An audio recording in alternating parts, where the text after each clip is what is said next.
it's been tidied up. But a very important thing for you to know is that we have members of the press that are joining us today. And Alexis, are you able to tell us who's joined us? I think Bloomberg Government, Washington Business Journal, and we may have others. I think Juliet has the list. Okay.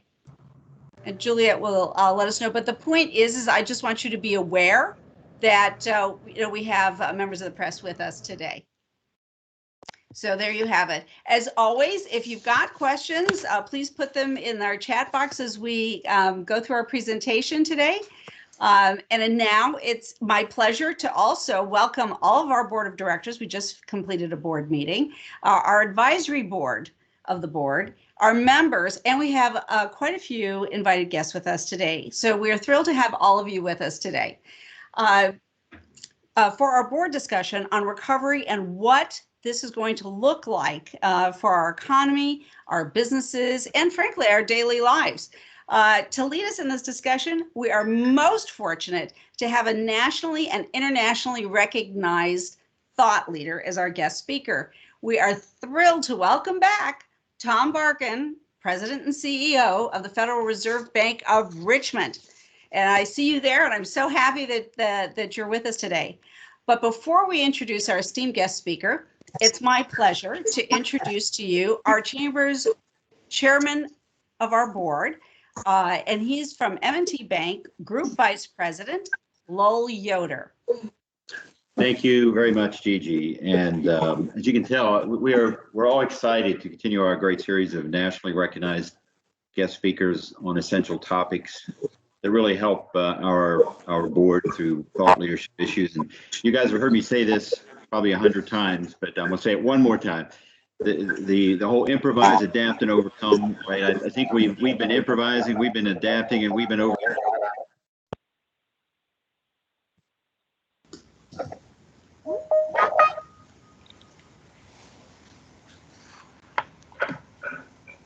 I don't know if we just lost Lowell, but I have your remarks, Lowell. I will keep going. We've been. All right, there? There's lots of feedback. Can you hear me now? Yes. Sorry. If people could mute, would be great. Can Juliet mute everybody and then start over? That'll probably help things out a bit. Can you?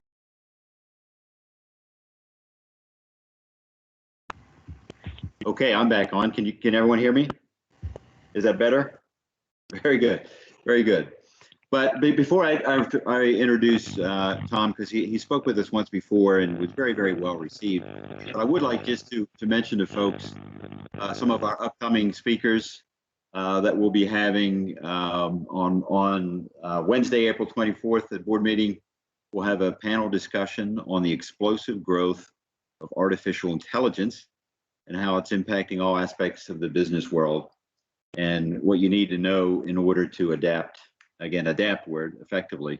The guest speakers will be Patrick Breen, Senior Procurement Executive, National Science Foundation, and Oki, and I'm sure I'm going to mispronounce his last name, Mech, maybe, but he is the Chief Artificial Intelligence Officer at the U.S. Department of Health and Human Services, will be part of the panel, moderated by our own subject matter expert and Montgomery County Chamber board member, David Quinn, founder and CEO of United Solutions. And then on Wednesday, May 26th, board meeting, Peter Marks, Director of Center for Biologics Evaluation and Research at the U.S. Food and Drug Administration, will be leading a discussion on advancing medical product development using advanced technology. And I suspect that's artificial intelligence and quantum computing and the whole like as well. But now please join me in welcoming our esteemed guest speaker, Tom Barkin, President.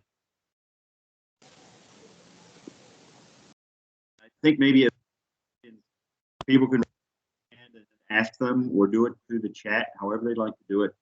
But I would encourage lots of questions.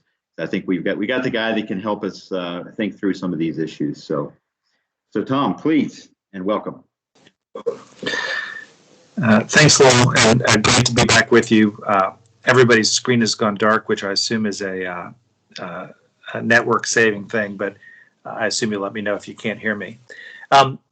So listen, it's been quite a year. I thought it'd be interesting just to take a step back. And had I been with you a year ago, we would have been in the middle of an unprecedented economic shutdown. Just to remind you, equity markets had just dropped 30%. Bond markets were in trouble. Even investment grade credits 1 year ago this week were struggling to roll over their commercial paper. More than 700,000 people lost their job last March, and then another 20 million in April. That's really an incredible number. 20 million lost their job last April. Our economy was on the edge of a cliff, and frankly, no one knew it was on the other side. Now, what you've seen since then is fiscal policy and monetary policy responded with overwhelming force. The Fed stepped up early and powerfully. We took our rates to zero in mid-March. We worked to repair financial markets through a balance sheet, purchasing 1.7 trillion of treasuries and mortgage-backed securities in March and April alone last year. We also relaunched a number of Great Recession-era emergency lending facilities, which backstop specific bond markets. Congress acted decisively as well. Through multiple fiscal packages, it supported those who lost their jobs, as well as small businesses and industries at risk. To put the magnitude of this fiscal response in perspective, it's nearly $6 trillion in federal relief spending during this crisis. During 2009, the American Recovery and Investment Act was about $900 billion. So it's 6+ times the size of fiscal stimulus. And with that support, the economy's come most of the way back. GDP was down 2.4% at the end of the fourth quarter compared to a year ago. We may be almost caught up, by the way, at the end of this most recent quarter. Our recovery's outpaced the rest of the world, with the exception of Asia. And there are 9.5 million job losses still, but you can see the impact of policy on the economy quite visibly. Normally in a recession, disposable income goes down. This time it's gone up. That's transfer payments and stimulus payments. Households have increased their savings. They've paid down their credit cards. Again, normally you'd see things go the other way in a downturn. Bank portfolios remain healthy, given all the support to individuals and businesses. The housing market's been incredibly strong, in part due to low interest rates. Increased savings have fueled a shift in spending from services to goods, and that's helped manufacturers who are prospering. And the worse off have benefited as well from stimulus checks, enhanced unemployment benefits, and loan forbearance. Now, all that said, spending, which I've said is almost all the way back, has come back faster than employment. Until recently, job losses on a percentage basis were greater than they were at the very worst moments of the Great Recession. We still have 6.2% fewer jobs than in February 2020. Still, I'm hopeful we're on the brink of completing the recovery. Vaccines are rolling out, case rates and hospitalizations are falling. I like to say that every roller coaster, and I used to like roller coasters, has a pause before the final plunge into the unknown. And for our economy, winter was the pause, and the final stretch should absolutely be something, as excess savings and fiscal stimulus fund pent-up demand from consumers who are exhausted from isolation and who'll be freed by vaccines and warmer weather. You may have seen the consumer confidence data came in today, and consumer confidence is soaring for just this reason. So if you will, that's a picture of the economy in total, and I'm very much looking forward to questions and comments you've got in the Q&A. But before I turn to that, I just want to talk about lasting impact. And economists have a phrase for that, they call it scarring. And before I say more, recognize all these thoughts are mine and only mine, not those of anybody else in the Federal Reserve System. Now, when economists say scarring, they're talking about how workers are persistently impacted by a downturn. You know, in the Great Recession, we saw that regions that had the biggest drop in housing prices didn't regain employment for 10 more years. We saw a decline in manufacturing employment that resulted in a long period of elevated market detachment for less educated prime age workers, particularly in the Rust Belt. Now, this time's different. We've had a sharper drop. We've also had a quicker recovery. I suspect that means we'll see less damage from long-term unemployment than we saw in the Great Recession. Job losses this time have been concentrated in high turnover occupations like housekeepers and waiters. Even before COVID, you know, those employees changed jobs regularly. So maybe you'll see a quicker transition this time. The increase in teleworking may also improve matching between workers and jobs. Instead of being isolated in, you know, smaller towns with few opportunities, job seekers may be able to find new employment elsewhere, provided, of course, they've got skills and broadband.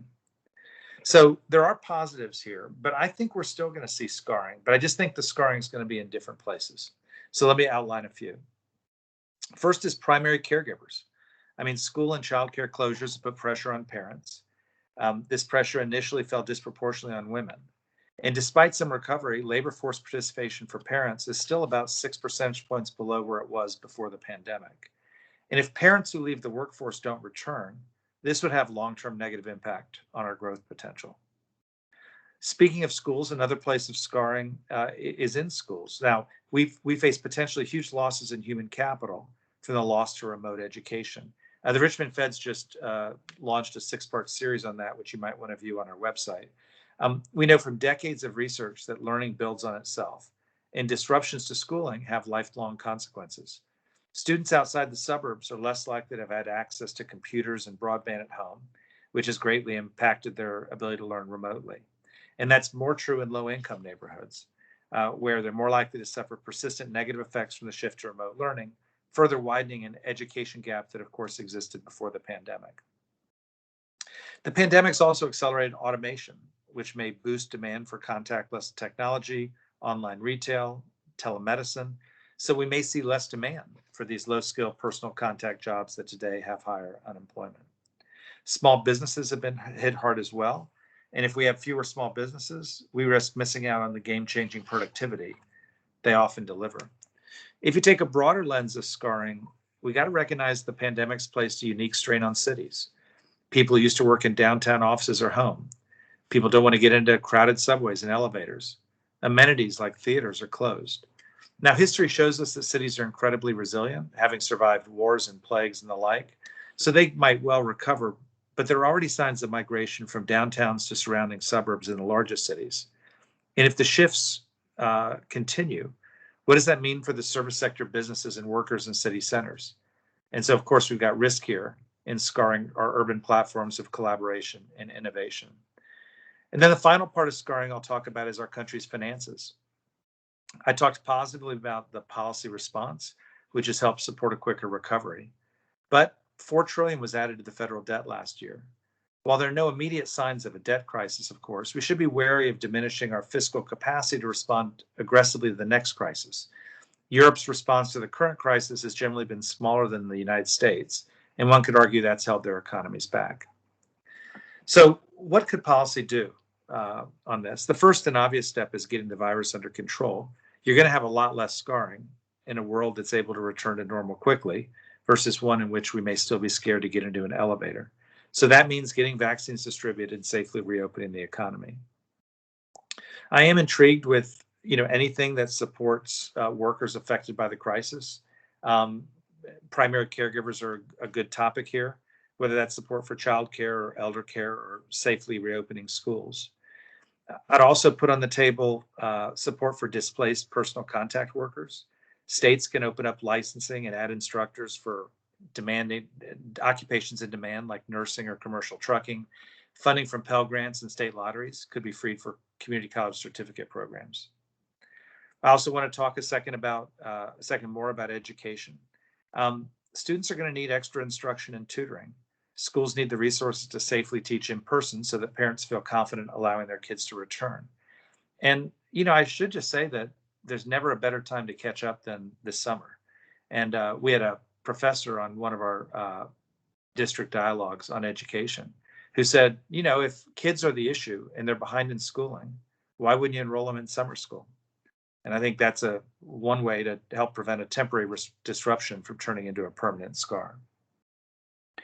As someone who's been focused on the rural and urban divide for years, I might call out that small towns and inner cities obviously would benefit if you could get them affordable broadband.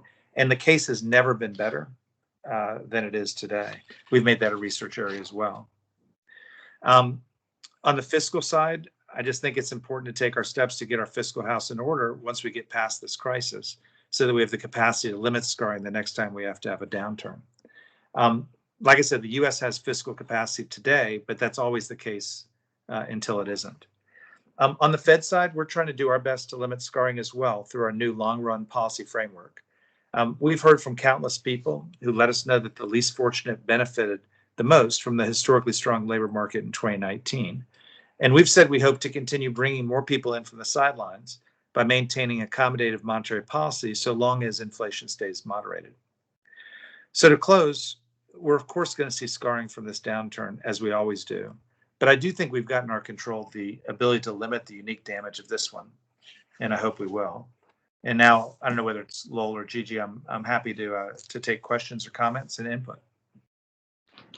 Very good. I will start. I'm hoping that we do get quite a few questions from the participants here, because it's such a rich topic to talk about. But I'm just, this is a little weird question, a little off maybe, but if you look at data all the time, right? I mean, you've got data that it's generated from all kinds of sources. But what does your gut tell you? I mean, do you look at this and do you feel generally optimistic? Do you feel that, wow, this could be a very wild ride and inflation could run loose, or people will stop looking? You mentioned fiscal capacity. I mean, at some point you mentioned it's there until it's not.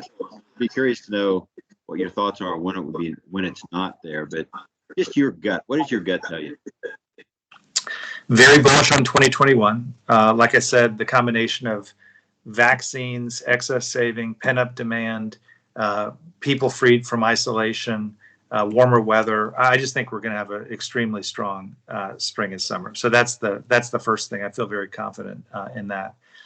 You mentioned inflation. I do think we're going to have price pressure this year. You've got supply chain issues in many industries, unable to satisfy demand. You've got all this pent-up demand. I think you'll see, and you're already seeing in places like, home construction materials, shortages, stockouts. Don't try to get an appliance these days. It's very hard. And, that will in some way play out in price. Inflation, though, is not a short-term phenomenon. It's a multi-year phenomenon. And it's really people changing their expectations on prices. And so I've been pushing the businesses I've been talking to. You've got all this cost pressure. Are you going to do something on pricing? How are you thinking about it?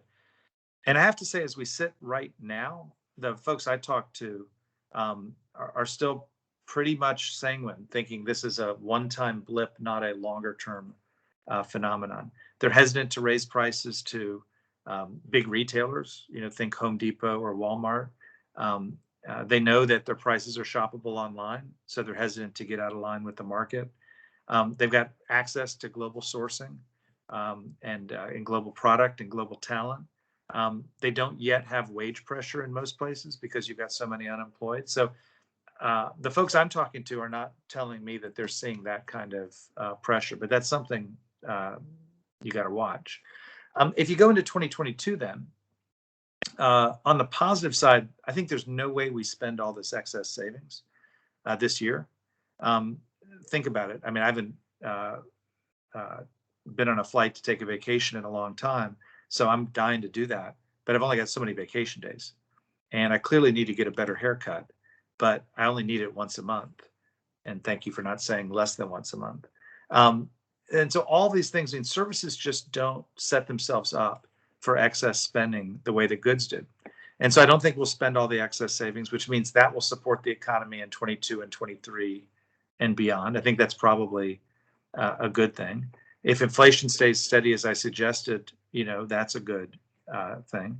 And then obviously the killer question, which I have no insight on, is there going to be more and more and more deficit spending or not? And that's a question, I think, for Congress. I think on the other side of this pandemic, it would be good to have a more rational, fiscal posture. But I can't speak to whether that's going to happen or not.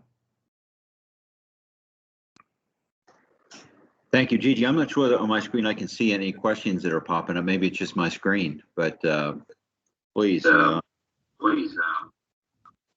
If someone has a question. Have some questions, but I did want to say, Tom, I'm glad you touched on global supplies.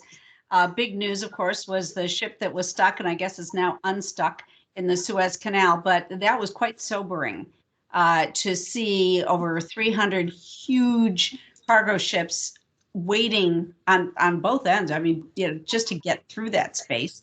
It really is a good reminder of how reliant we are on big cargo ships and right. A lot of that stuff floating around. And so, But it did beg some other questions. And will there be changes in the United States, more towards manufacturing? And I mean, I don't know what other trends you see, but I think one of the things we learned is that we have some supply chain issues in our country. Well, you mentioned the Suez Canal. I say if you were in the water off of Long Beach right now, you would see hundreds of ships as well. And that's one of the interesting things about what's happened to our economy. And I think if I were going to simplify it, I'd say this. We all closed down last March and April and May, and that included a bunch of manufacturers. We then started up, and nobody had a perspective that demand was going to come back as strong as it did, and that demand for goods would come back that strong. And, again, simply what happened is we put out a lot of stimulus. In addition, you and I stayed home and didn't go out to restaurants and didn't take our vacation. And so people just had a lot of money in their pockets. And anything that related to time at home, I mean, there's nothing about being at home 24/7 to help you understand the flaws of your home. Anything related to outdoor recreation, cars, RVs, boats, guns, golf clubs, they all just flew off the shelves. And the manufacturers globally were just caught massively by surprise.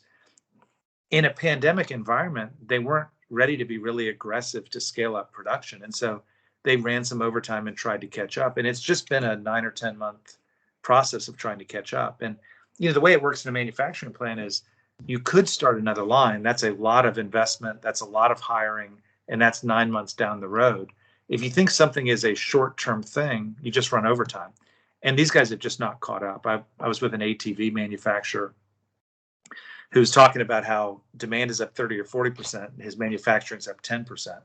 And so right now, he usually has 4 months inventories. He's got 2 weeks. That's true across the manufacturing environment. That's driving a bunch of this stuff. Same thing with the ships. They just had no sense that this was going to need to get. And so everyone decided to, contract for supply at the same time. And now you've got a situation where the ports can't handle it. So it'll take us many months to work through this. It's why I used the roller coaster analogy. We're going to have a lot of demand, and we're going to have supply shortages, I think, through the summer. And that's just goods. On the services side, we're just assuming that our restaurants are going to open at the same hours and that the hotel can rehire housekeepers and the like. And I talked to a lot of folks in those businesses who are nervous about their ability to do it. So we may see constraints on the supply side as well. On the service side as well. Thank you for that comprehensive response. I appreciate it. I see a board member has her hand up, Angela Prentice. Hello, can you hear me? I can, Angela. Okay, thanks, Tom, for the information. This is really great. I noticed that you talked about the pandemic in the past tense. And, I know there's quite a bit of vaccine available now, but I still hear a lot about the spikes. So I'm wondering, how you feel confident, or why, or if you feel confident about us actually returning to the way we were. That's part of the question. And the other is that, I can see people going out on vacation because there's a lot of pent-up frustration of being in the house. But over the long term, what do you really expect to see in terms of behavior patterns? Because I could see for myself personally, I can't wait to get out and go on vacation on those good things, but I may not want to be in a crowded bar or at a crowded airport or sharing cubicles in office spaces, and think there may be some long-term scarring effects as a result of the pandemic. What are your thoughts? Yeah, so first is good catch. I have a sentence in my talk that puts a discount factor on variance, and I think I just skipped over it. But obviously there's risk you're going to have a variant there. But I think you caught me right from an optimism standpoint. I am watching very closely the case rates, the death rates. The case rates have come down monumentally since January. The vaccination rate has gone up monumentally at the same time, and they seem to be, the evidence seems to suggest they're very effective. And so, keep your fingers crossed. But I think it is a keep your fingers crossed. There may be light at the end of the tunnel. Now, I don't think light is we've eradicated this virus. Light would be if you get this virus, you don't think you're going to be on a ventilator. And so the numbers I'm watching are the hospitalization and death numbers. The case numbers are bumping up a little bit. They were down in the mid 50s, 7-day average. Now they're in the low 60s. They're not at the 250s, which is where they were in January. But there's always the potential for an increase. But I think importantly, the question is, in the context of a bunch of people, particularly the oldest amongst us, having been vaccinated, will that mean that what we've got is something that infects people but doesn't hospitalize people, doesn't kill people at those kind of rates? That would be my hope. In terms of different behaviors, you may be right. We all lived through 9/11 too, and if you'll remember, I remember very clearly the first time I got on an airplane after 9/11. It was several months after, and not only were you really nervous about the whole process, we had re-engineered the process of flying so that it was so difficult to fly that it was painful. You remember the hour-and-a-half lines, in the airports as you tried to go through the TSA, and they checked everything. But 3 years later, people were flying again. And so I think it's highly dependent on, whether this virus becomes more like the flu, and that it is constantly with us. People do die, but you don't feel that there's outsized risk, especially if you take your annual flu vaccine. Or if it looks like the spring of 1919, which, the worst part of the influenza exhibit was fall of 1918, but actually there was a recurrence in the spring. And so I think it just depends on how this plays out.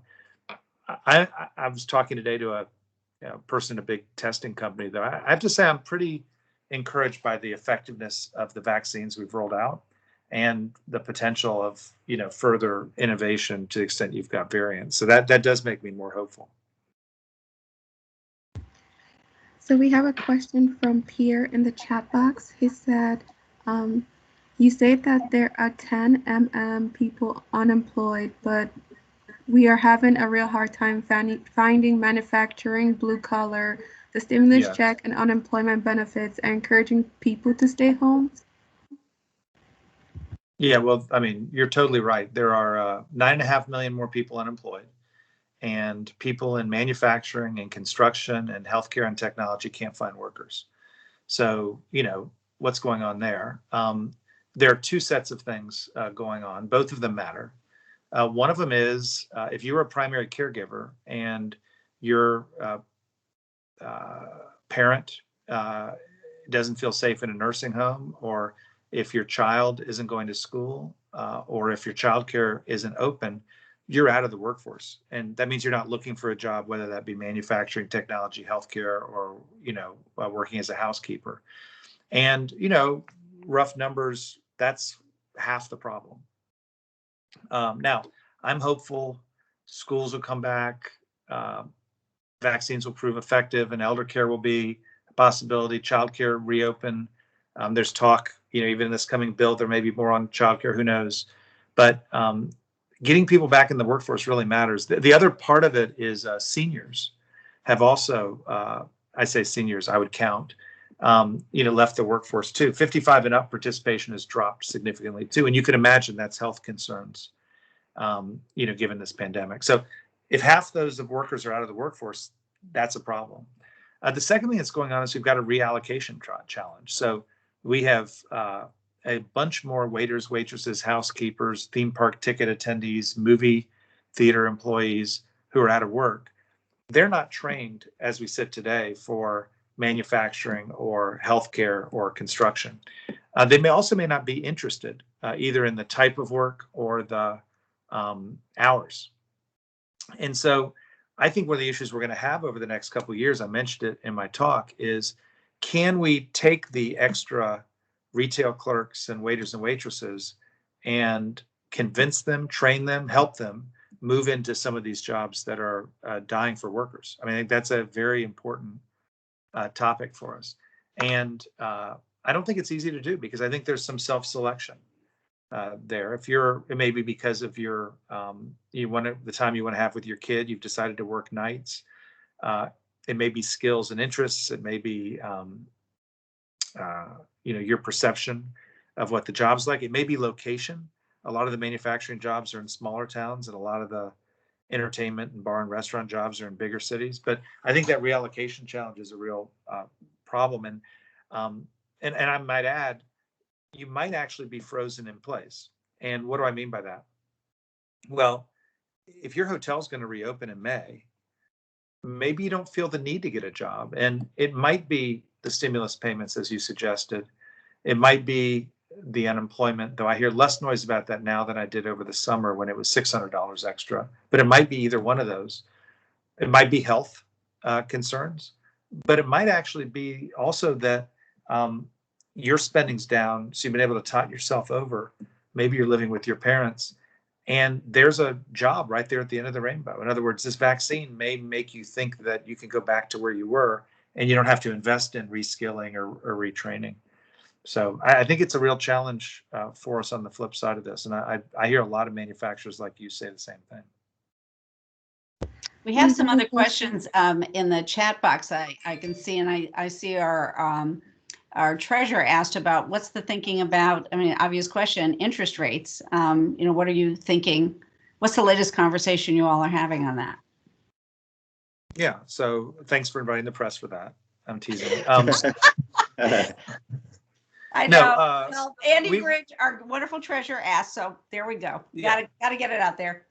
Well, let's talk short-term rates and long-term rates. So we've been very clear in our forward guidance that we'll keep rates where they are until there's a three-part test, until we see employment get back to where it could be, till you see inflation hit 2%, until you see a moderate overshoot of inflation for some time coming.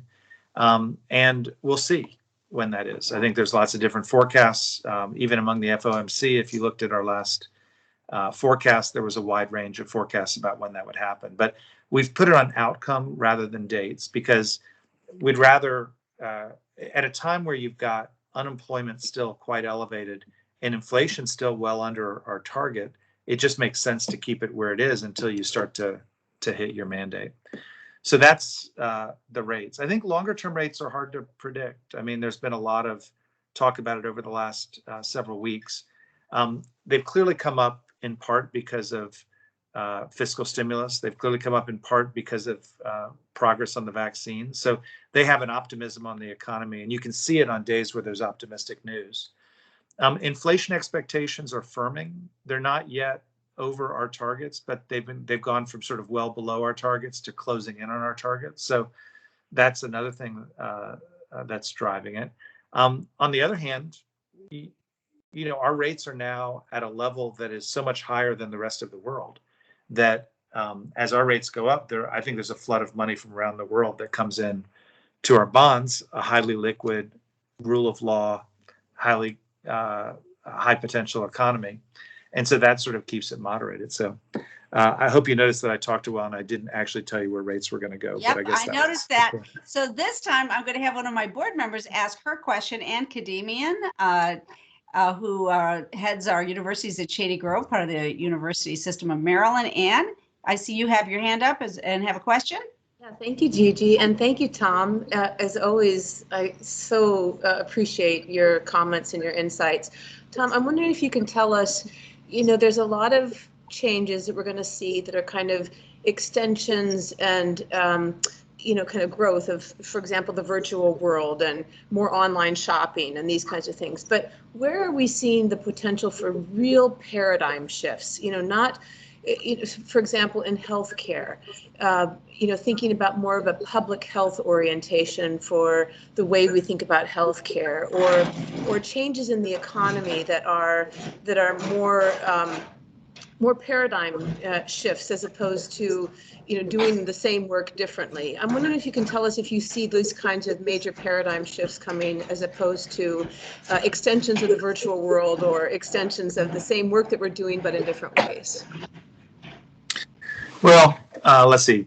I guess paradigm shifts are in the eyes of the beholder. So I'll talk about a couple pretty big things, but you could decide whether it's big enough. I don't know if you've experienced telemedicine during this crisis. I guess it existed, but it certainly didn't exist at scale. And even today, there are regulatory reasons in licensing that prevents it. But I was pretty amazed by my experience. And then you think about small towns that have lost their hospitals and what telemedicine could do to help bring good health to a lot of places that don't have it. So, I'd put that on the table. Another thing I'd put on the table is we've been talking about broadband for years, but the business case for it is crystallized like no other way. And so if you actually thought we could do it, and more, tens and tens of billions of dollars keep getting allocated to it, that probably could change the fortunes of people in inner cities and small towns as well. I'm writing an essay now about work. And I mentioned this in cities. And so, maybe there's a move of where people will live, but I think there's going to be a real competition between business models in the new world. Most everybody has said, I'm going to go hybrid. And what hybrid really means is, I don't really know what the answer is. So I'm going to try to be flexible for my employees, but also invest in what I believe to be important around culture and mentorship and collaboration and the like. But we're going to have real tests in the economy about companies that go pure virtual and companies that go hybrid and companies that go pure in person. And somebody, just because you think your culture wins, that doesn't mean it actually wins against somebody who is spending less money on office space. And so we might go to a real fundamental shift in certain industries that go full remote. We may have industries that we think are just fine remote, where you're actually going to have to be in person. There are whole businesses like the conference business that maybe will be 3 times better because now they can include 45,000 remote people, or maybe will be nothing because no one wants to pay $250,000 to have an exhibit. I think there's a lot of learning that's going to be done on an industry by industry basis there. So I'd throw those in there. I don't know if that's paradigm shifty enough for you.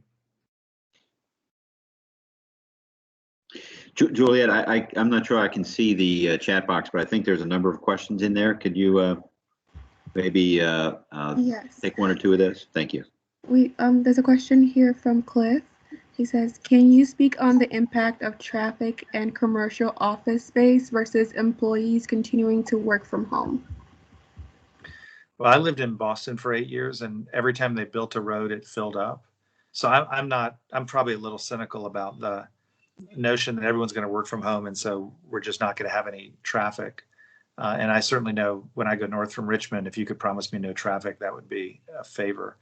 I think though what we are going to see is that individuals, have awakened to the alternative model, and people who have a long commute are going to ask themselves the question of whether they want to work for a place that makes them take that commute all the time. And so I think you will see less commuting by people who live in those distant areas, because their employers will say that, or they'll find an employer who'll be okay with it. The only question, though, is, well, when the space frees up, does somebody move another 30 minutes outside of town and fill up that space? And I think over time, that's what happens to roads. They don't get empty for the most part. They just get filled by different people. But I do think you'll see a change in patterns. But I think both things will happen. Less commuting by people who live further out, but more people living further out. There's a related question in the chat box that was asked earlier, and it goes to makes the comment: buyers in markets like DC or Denver are seeing intense competition for product that's driving prices higher and higher. Do you have any concern about the possibility that we're experiencing a COVID-19 bubble bursting and ramifications? So I think the concern is that the cost of housing, the prices people are able to get is really high. I think there's a related question, which is, how about all those people that move to a place with palm trees? And, is that trend here to stay? So one's a bubble burst. The other one is, should we all have gone to a place with a palm tree? I don't know. Yeah. What's your thought? So I grew up in Florida, so I'm very partial to palm trees. There you go. So on housing, clearly we've had a situation where extraordinary demand has met limited supply. So on the extraordinary demand front, like I said, if you've been cooped up in your house for 3 months, you start to see its flaws in a whole new way. People have decided they want to, buy houses. You've got millennials who, coming out of 2009, deferred both having kids and buying houses. But, the oldest end of the millennial generation is 40 now. And so I think they are getting to the place where they want houses. And then you've got people who lived perhaps in multifamily situations in Washington or in New York or in San Francisco, deciding they really needed to, live in a place where they had a little more room in a pandemic environment. And then, of course, as I said, remote also opens that up. And then I haven't even mentioned second homes, which are just flying. So a lot more demand for houses. Oh, and by the way, interest rates are low. So a lot more demand for houses. And then on the supply side, coming out of 2009, there was a huge drop in housing demand. And banks and others took a much more nuanced eye on loans to developers. And so there's just been a shortage of supply. So I think that's what you've got, a lot of demand and less supply. And when that happens, prices go up. Now, there's a secondary thing that's going on, which is you can't even get inventory to sell. And I think part of that is people who normally would be retiring, selling their house, moving into a multifamily situation, have sort of said, yeah, maybe let's not do that until the virus passes. So, end of house ownership people less. And then I think people aren't putting their house for sale until they buy another house, and it's hard to find another house. And so that whole market has also, had shortages. So all of that leads to higher prices. Prices have clearly increased a bunch. The markets will work on that. Eventually, people will build more houses. I do think that the drivers of demand are stable, though. There's a whole generation of millennials that'll need to buy houses. So I'm not sure you're going to see a demand drop, but I do think and hope you're going to see more supply. And that should either moderate prices or moderate price increases. The last thing I point out is the problem we had in 2008 wasn't just that housing prices, dropped. It was that we had folks way too leveraged, banks in particular, way too leveraged in terms of the implications of that. And certainly from our bank oversight standpoint, we've done a lot to make sure that banks have better capital. There's much less, high loan to value lending going on. So I think we're much less vulnerable as an economy today than we were 15 years ago. Thank you for that. I have another board member with a question. Anise Cody. Anise, did you want to unmute yourself? Yeah, sure. Hi. I put this in the chat. I'm curious what your thoughts are about the impact of the racial wealth gap on economic development and what you see as opportunities for reducing it.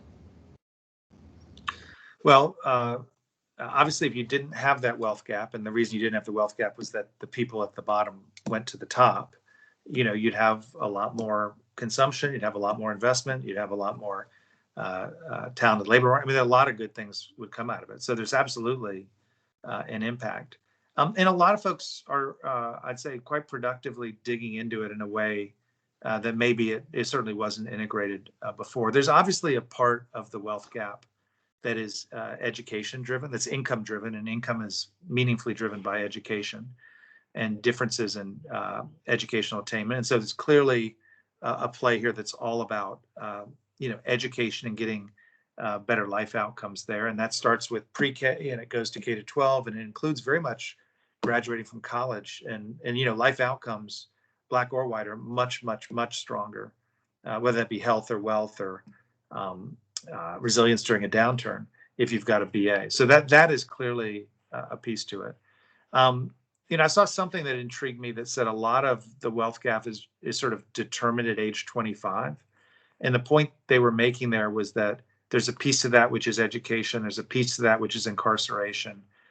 There's a piece of that which is debt levels, whether that be to go in education or otherwise. And so I think there's a lot about getting people off to the right start. And I've been, again, just a few stats that have sort of struck me over the years. Half the people who go to college, more than half the people who go to college don't graduate. And those people leave with debt burdens, and they leave without any of the benefits that I talked about come with a BA.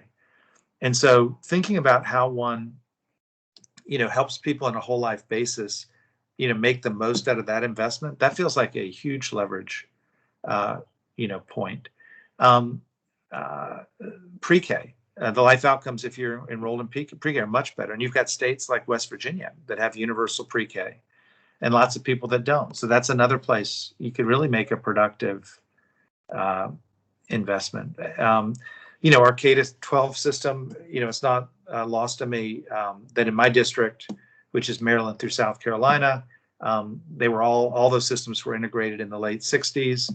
Many of them had white flight issues, underinvestment in the public school systems in the then resegregated neighborhoods, and that's another legacy issue we're going to have to deal with. So there's a lot of stuff to do, but I guess the net of it is I start with education.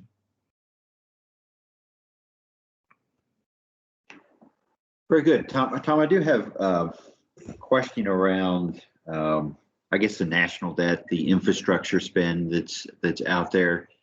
What are just your feelings on where we are from a national debt perspective? And at some point, it just feels like it doesn't matter. I guess it probably does, right?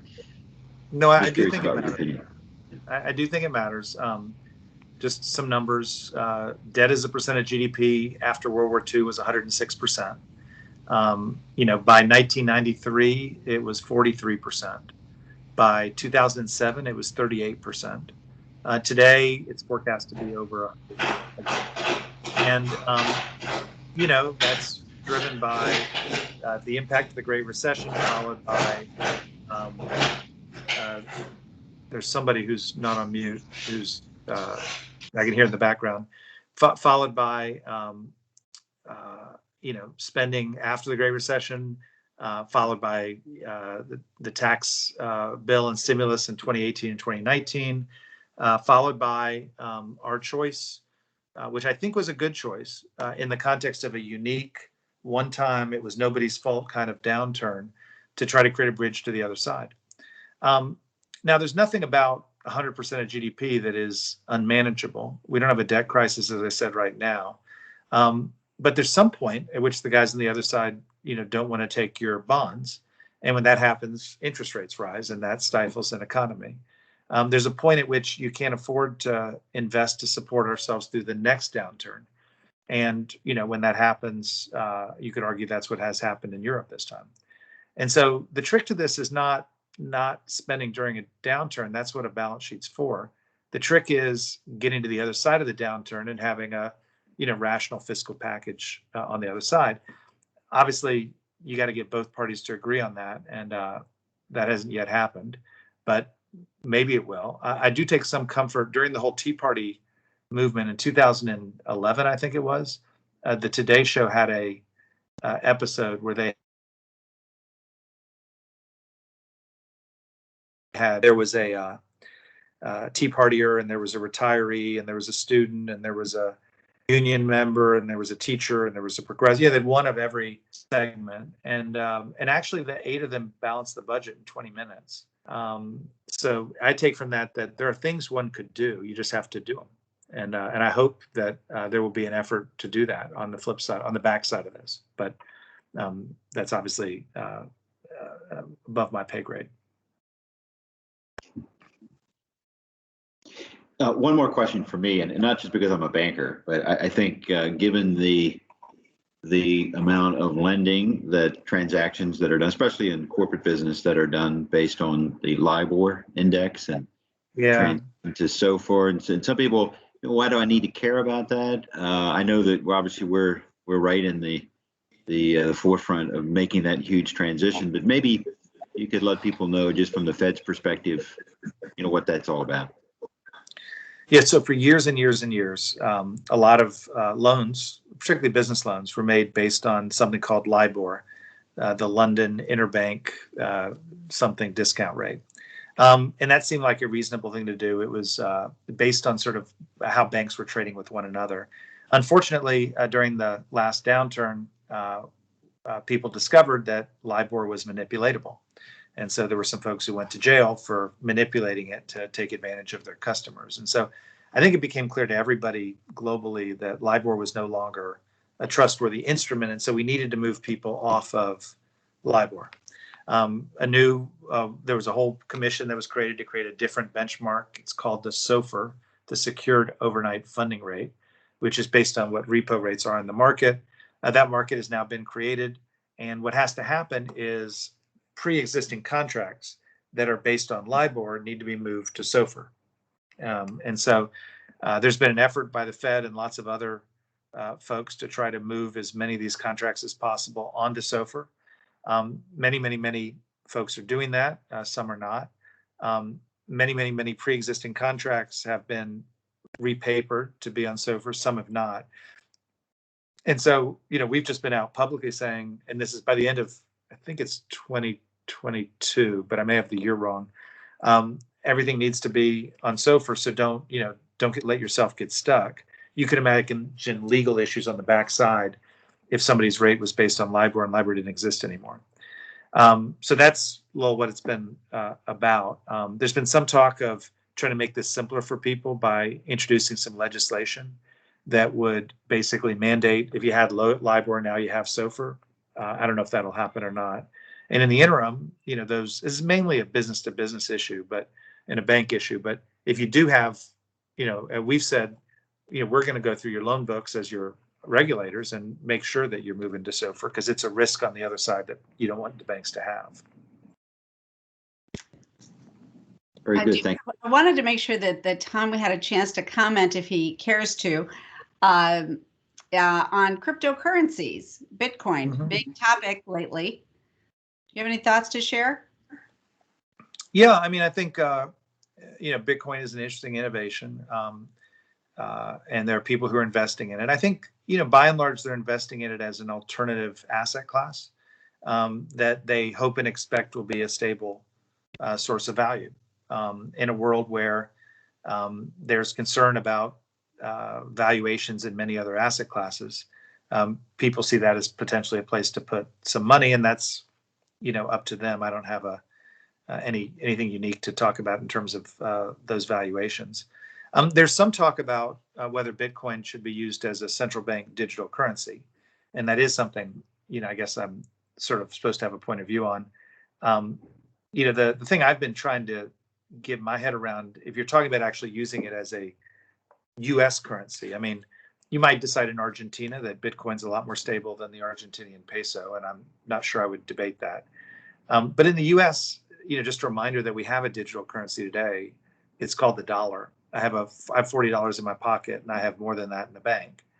And I pay most of my bills digitally, and I use Venmo or PayPal or Zelle or other devices. So there is a whole digital operation today. It's not a Bitcoin enabled, it's a bank enabled. And so if you were going to try to make the case for a central bank digital currency, you'd have to make the case that there's a reason to do that. And I guess I'm open to that in concept. I wouldn't say I've heard anything. People talk about helping the underbanked, but of course you don't need a bank account to have Venmo.